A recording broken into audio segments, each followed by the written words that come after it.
Messages of support are pouring in from all over the city for the quick recovery of Baltimore City Police Sergeant Isaac Carrington. Right now, he is in the intensive care unit at Shock Trauma. A gunman wearing a mask shot Carrington yesterday afternoon in northeast Baltimore, near the corner of Frankford and Summerfield Avenues. WJZ stays on the story with team coverage. Rachel Carden is live in the northeast Baltimore neighborhood. But first, we start with investigator Mike Halgren live in southwest Baltimore, where police are looking for those suspects right now. A lot of police activity behind you, Mike.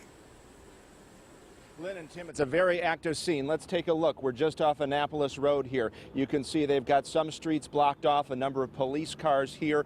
We have confirmed through sources that this is related to the shooting of the sergeant, but nothing more yet.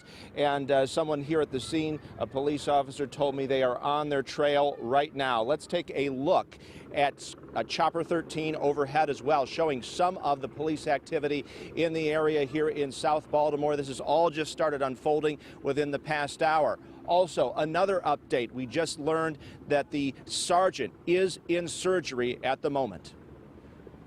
Baltimore Police Sergeant Isaac Carrington is still recovering after being shot yesterday while off duty during a robbery outside his home. We're working on finding evidence, finding video, finding witnesses, and putting it all together to make sure we find who did this and hold them accountable so that they can pay and justice can be served.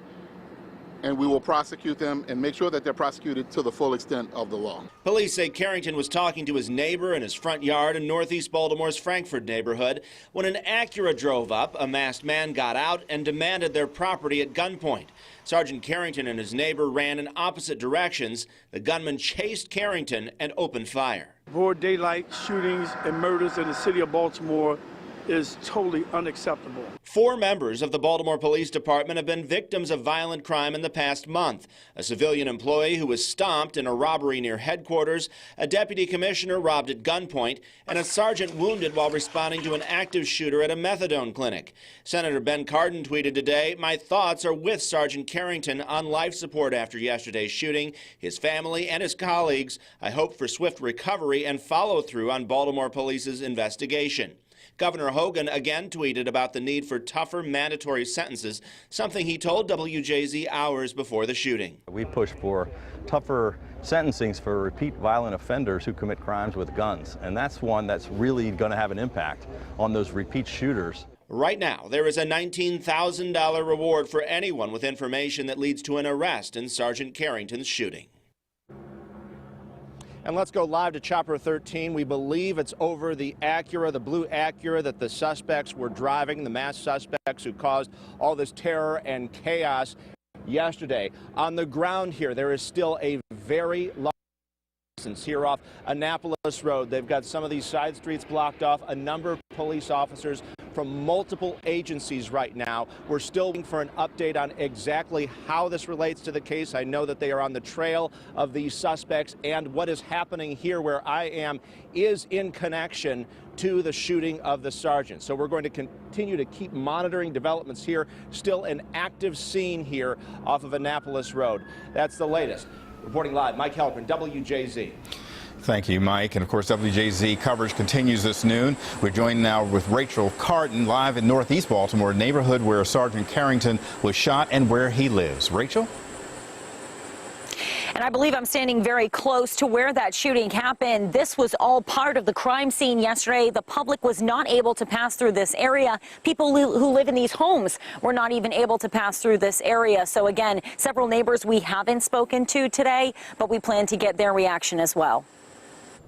An eerie calmness as police investigated. It's kind of letting you know that you can't escape it. After 22-year member of the Baltimore Police Force, Sergeant Isaac Carrington, was gunned down in his own front yard. Neighbors frantically tried to figure out what happened. My son-in-law,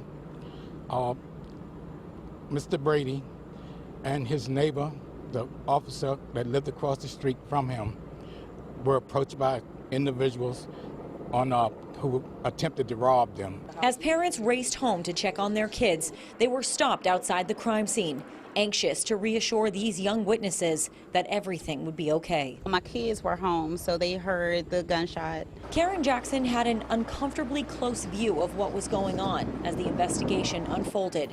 Her heart was breaking, knowing this was the scene of a serious crime. Right around the corner, and that's a shame. I've been here 23 years, and I've never seen anything like this. Officials say a blue Acura was seen leaving the scene from Summerfield down Todd Avenue.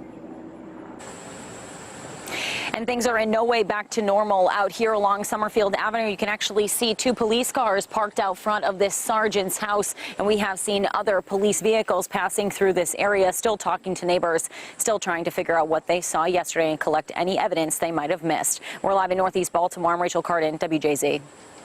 WJZ has the latest on the shooting of City Police Sergeant Isaac Carrington. He is back in surgery at shock trauma today. He was shot multiple times on his front lawn in Northeast Baltimore yesterday afternoon. And there right now is a large police presence in Southwest Baltimore as police search for the suspects. There's a $19,000 reward leading to any arrests. Stay with us for updates on this developing story.